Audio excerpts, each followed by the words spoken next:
And I only got 5 minutes, but you see, I got to go last, so I actually don't have to cover all the things that I could have covered because everyone else has already covered them for me. And so I did actually prepare a formal presentation, but I have decided not to give it because I figure it's better to sort of respond and maybe address some of the key issues that I think are really important to emphasise. But before I start, I really want to acknowledge the traditional owners of the land that we're meeting on today, the Ngunnawal people, elders past, present and emerging, as well as the traditional custodians of the land on which I live and work, which is Bundjalung country. It's a really beautiful country up in northern New South Wales.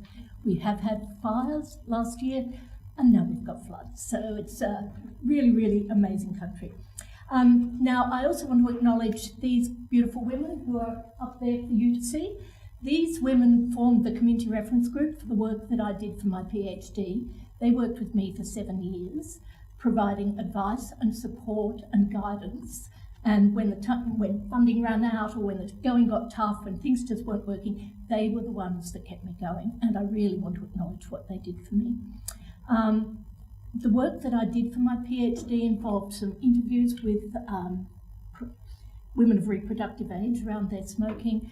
We did surveys through the Aboriginal Maternal Infant Health Service program across New South Wales. We also did surveys in the Northern Territory, and we did surveys so that was with pregnant women, and we did surveys with antenatal care providers. So in the New South Wales context, that was midwives and Aboriginal health workers who worked with pregnant women, and in the Northern Territory, it was whoever was providing antenatal care to the pregnant women.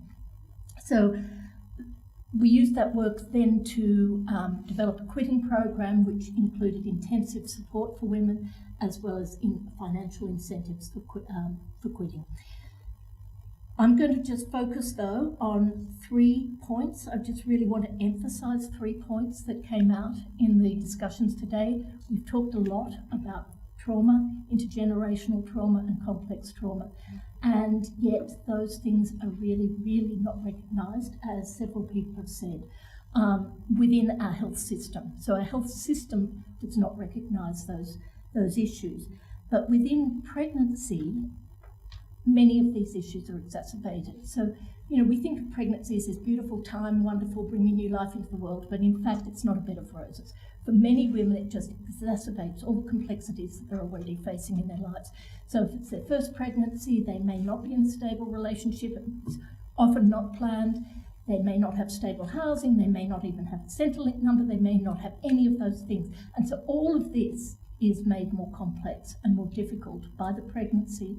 And yet, at that time, they're wanting to become a mum, they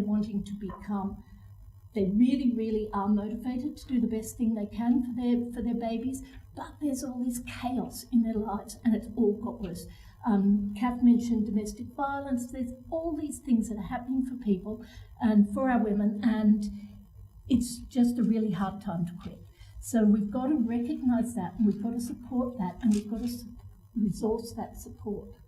We talk about it, we recognise it, but within the system, the antenatal care system, it's got to be resourced, and it's not. We've got some great programs happening, but within the broader system for antenatal care, we do not provide that sort of wraparound support and deal with the complexities of what women are facing. So that's my first point. I would also say that it's really great having all these sort of programs around the place, but every pregnant woman sees a midwife, every pregnant woman hopefully sees an Aboriginal health worker. I'm really shaking. I feel so passionate about this, and I'm sorry about that. But it's everyone's business. They may see a general practitioner, they may see an obstetrician. All women have to book into hospital at some point. They have to book into care for the birth of their baby. And so everyone is having those interactions with the health system, and yet we're not addressing it very well.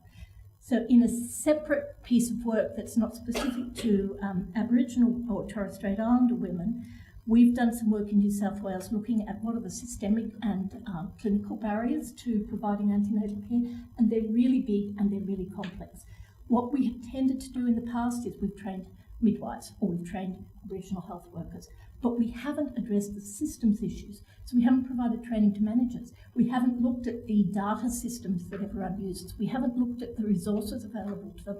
And there's all this complexity. So we are doing that within the broader New South Wales health system, and we're looking at those issues, and we're developing programs that actually address all the systemic barriers and not just training midwives and thinking that somehow they're miraculously going to be able to do this work without the support and without those systems issues in place. And I can talk about that separately, but not today. And so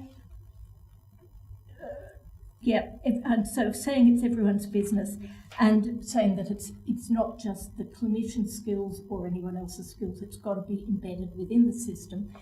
The training we've run for midwives now, we've done a small pilot program with managers, with midwives. We've developed resources. We've actually changed the database system that they record their information in, and we're trying to make all of those systems come together. And what midwives have told us following that work is they had no idea how important smoking cessation was. They didn't realise that it was just as harmful as diabetes care, as having diabetes. They didn't realise it was just as big an issue for women. And so they're sort of starting to switch around the way to talk. That's it from me.